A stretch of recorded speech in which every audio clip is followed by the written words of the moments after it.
Welcome to our Where's the Beef video series. I'm Tiffany Lashmet, Extension Agricultural Law Specialist with Texas A&M AgriLife Extension. We're excited to bring you this series of videos related to direct beef sales. Funding for this project was provided by the Southern Risk Management Education Center. As part of that funding, we really would appreciate you taking the time to fill out our evaluation. We'll have a link to the evaluation in the notes below. We'll also have a link and a QR code available at the beginning, middle, and end of each video. In order to fill out our grant reports and complete our grant funding, we really need results from these evaluations. So we are pleading with you, if you watch these videos, please take time to fill out the very quick, very short evaluation. Thank you, and we hope you enjoy our Where's the Beef video series.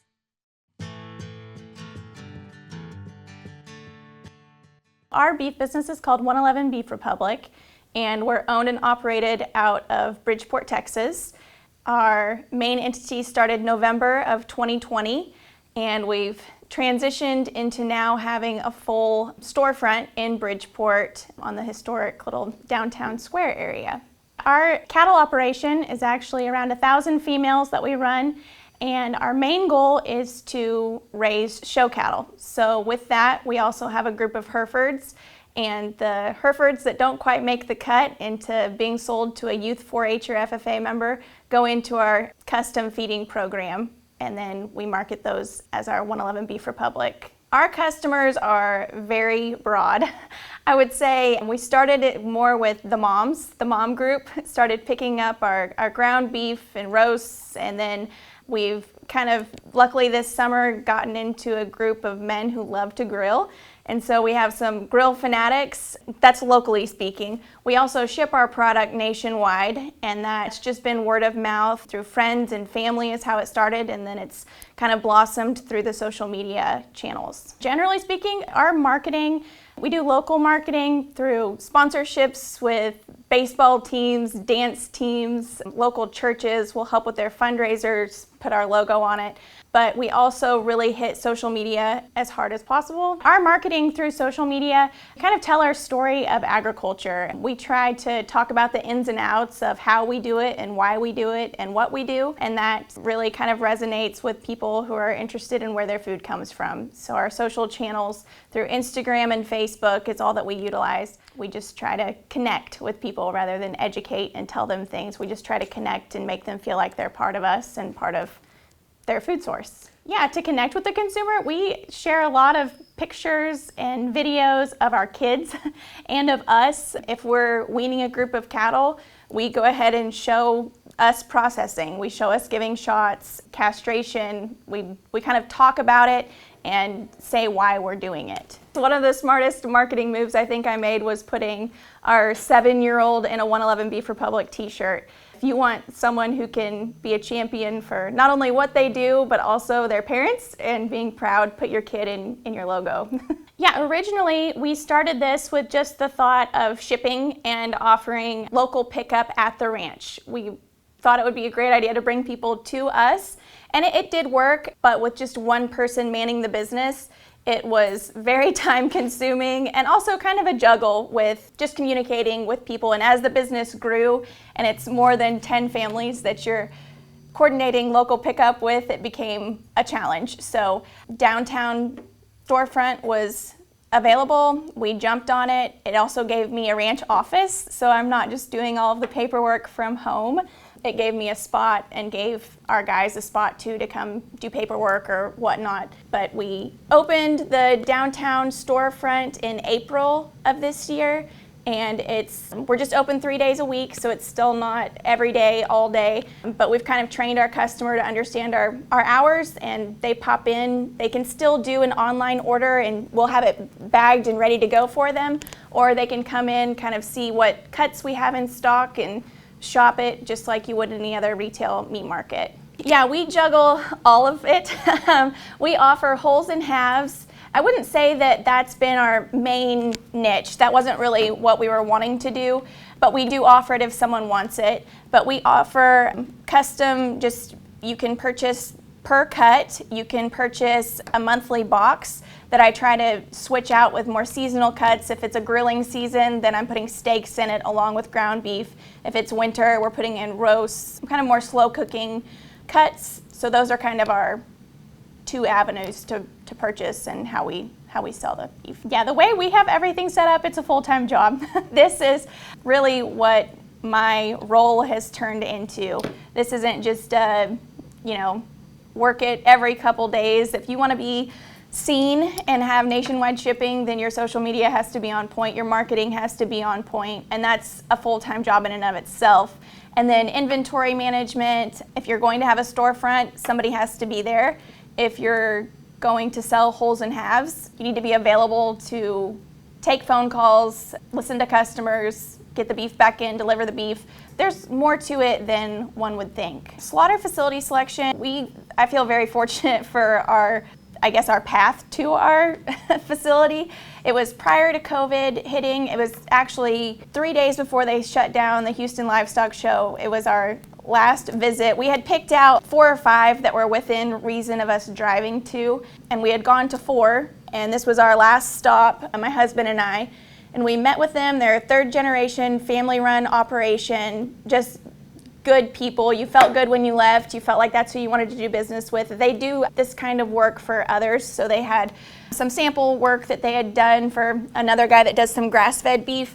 We left on a handshake and got very, very fortunate that they valued that handshake. So they continued to get us in even when, they were completely booked up. I think when you're trying to choose a slaughter facility, I would ask to see some cuts that obviously you want to see their work, and then just really word of mouth.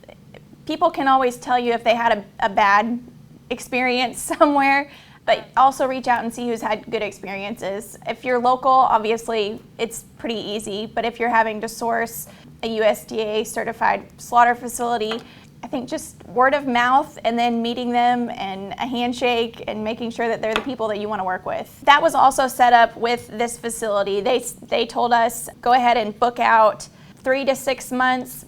Right now we book out every 6 months. She'll send me and say, hey, do you want to keep 3 every month, or do you want to go up certain months? Do you want to put 6 here? And I go ahead and schedule all of those ahead of time, and then if 30 days out it looks like A, I don't have fat cattle, or B, I'm not having the demand, I can cancel those. Yeah. We had no clue on our demand, so we started with just killing 1 each month, and we did that for 3 months. And then we were like, oh yeah, we're sold out all the time. So, and it was also, we started in November, and I barely had the website live, and it was like Christmas orders were coming in. And so I would majorly sweat every time an order would come in because we set up like certain boxes. So there was a gift box that had 4 ribeyes and 2 fillets. But then people were ordering just regular fillets on the side. So I literally would get so nervous when orders would pop in on my phone that maybe I had it, maybe I didn't. But anyways, that was just also part of the learning curve. Inventory management can be a headache, and you will mess up. Anytime that I've had too much of a certain thing, it's gone on to our ranch hands. They eat really well. Or we also have a local food bank that will take anything and everything, and in exchange they'll come do little odd jobs for me. They put salt down whenever we have an ice storm. They're just really good people, and it's nice to know that if we do have something extra, or I messed up on a cut sheet and I have 200 chuck roasts, I can give them to them and they're going to go to a good place and help someone in need. Yeah, our local food pantry also did get a grant where they can come in and purchase large amount of bulk ground beef from me, and that's stuff that's packaged in a 5-pound pack, and they have freezer space, so they come pick it up and I get a check from them. It's obviously at a discount, which is great. And anything that I give them is also a tax write-off for us. Our shipping boxes are a 12-cube box. We use a liner. We utilize ice packs. We ship every Monday is kind of my schedule. So if an online order comes in on a Wednesday, I won't ship it until the following Monday. I only ship on Mondays just due to the logistics of UPS. I don't ever want my product sitting on a Friday in a warehouse until the following Monday. So if it has to sit somewhere, I hope it sits on a Monday, and then Tuesday it's out the door, or it sits on Tuesday, and on Wednesday it's delivered. We utilize UPS for all of our shipping, the communication with them, and also if there's ever an issue, our rep is incredible to work with. We ship everything. I just charge our customer a flat rate, so they pay $25. If I'm shipping in Texas, I'm making a couple dollars on shipping. If I'm shipping outside of Texas, I'm generally losing a couple dollars, so it kind of all ebbs and flows. I started with UPS and I've stayed with UPS. Shopify is the platform that our website is set through. It's incredible, the analytics that are already set up into Shopify. And then if you want to add in any things, like per se you want your Instagram on the front of your website, there's an app embed for that. So just the back end is completely user friendly. It's basically like having your own little accountant in your store. Our accountant loves it. our manager and Artesia loves it just because she can export all of your data right there, any of tax stuff. We also sell little knickknacks and kind of different things that go along with beef in our storefront. So we're charging tax on that. We're not charging tax on beef. That's easy for her to find, filter, make sure that we're up to date on all of our tax stuff. Through Shopify, actually, and it changes on your plan within Shopify, but the plan that I'm on, I get a 72% discount on shipping. So if you're going directly to UPS, you're paying retail shipping. I'm paying wholesale shipping in a sense. So, that can go up or down your percentage based on your volume. So I think I could still probably go to my UPS manager right before all the Christmas shipments and say, hey, I'm looking to do this. Can you make me a deal on my shipping rate? And they'll work with you. Everything's negotiable. Pricing was very challenging for me. I looked around at other people who are doing the same thing as us. I looked at their pricing. I spent a lot of time in supermarkets looking at pricing. And then I also, obviously I'm not real great at econ, not real smart on that side, but I looked at our inputs on our cattle to get them to weight, looked at our hang weights and tried to portion out how much I needed to make on each carcass, and then broke it down into primals on what was kind of out there for pricing. I have changed a little bit on pricing, just as, summer months, your ribs are going up. So I went up like a couple dollars on those, just trying to stay in standard to what people are used to paying, but also not trying to hike it for a premium product. Yes, selling our boxes. I'll know going into the month that I have X amount of ground coming. So in the box, I'll put 10 pounds of ground beef at minimum. If I have a lot of ground beef on hand, I'll put 15 pounds of ground beef in the box. And then adding our premium cuts. If it's during June or July when guys are grilling a bunch or ladies are grilling a bunch, I'll only add 2 ribeyes. If we're into winter season and people aren't necessarily grilling as much, I'll put 4 ribeyes in the box. So I try to just kind of set up those boxes. If I have a whole bunch of flat irons left over from the last cut, I'll throw flat irons in. I don't put in the boxes, I don't put flank steaks, I don't put our bavettes, picanas, those, or tri-tips, because obviously you're getting a small amount on each steer that you're cutting, and those fly off the shelf right away as soon as I get them in. So I just try to put more cuts that I have a larger inventory on in the boxes. On your cut sheets, obviously you want to utilize everything on the carcass that you can. One piece of advice I would say, and it all depends on how much room you have in your freezer, but maybe start out simple. And then as your customer grows, if they want tri-tips or if they want a certain select cut, go ahead and add those in. Like our butcher originally wasn't cutting picana, but I have a large group of people who absolutely love it, and there's nowhere around us to get it. So I started cutting that, and it flies off the shelf. Every time I post that we have new inventory in, people are there to buy it. But I would say on your cut sheet, just try to keep it simple. Don't cut a 3-inch ribeye, because your people that know how to cook a 3-inch ribeye are few and far between. But make sure you cut a steak that someone can have a great experience with. So a 1 to 1.5 inch ribeye, I find pretty easy to grill, and people are gonna leave with being happy. I think on educating the consumer, I thought that I was actually really leery, thinking that I was gonna have to be the specialist in every single aspect. And I would say the number one questions, or the area of questions that we get in the storefront, are how to cook things. It's not necessarily, was this grain finished? Tell me about the grains, tell me about the life cycle, tell me about sustainability. They're not really asking those questions. I think they come to us because they want to support local, and then they have a ton of questions. They see, if you go to the grocery store, you see New York strips, you see ribeyes, you might see stew meat and roasts, ground beef, that's about it. But when they see these different cuts, they're curious about them. How do you cook it? I'm floored by how many people don't know how to cook a cube steak. I grew up in the Midwest, you fry it. That's what you do with it. But we have tons of people who constantly ask that question. I don't really love to educate people. I love to connect with people. I think we do that pretty well just by being open and honest with everything that we do. I don't throw flashy signs or flashy names on our labels. We're just a ranch-raised local product that people can purchase. So our butcher helped us with labeling. She was very familiar. They'd done this for other companies. If we wanted to make a claim, any kind of a claim, she told me what forms I needed to fill out, and then I did some back-end research that took me far too long to kind of figure out what all of that meant. So we just decided to keep it simple, and we don't put any claims on our label except for that it's a dry-aged product. Yes, permitting was a big challenge for me.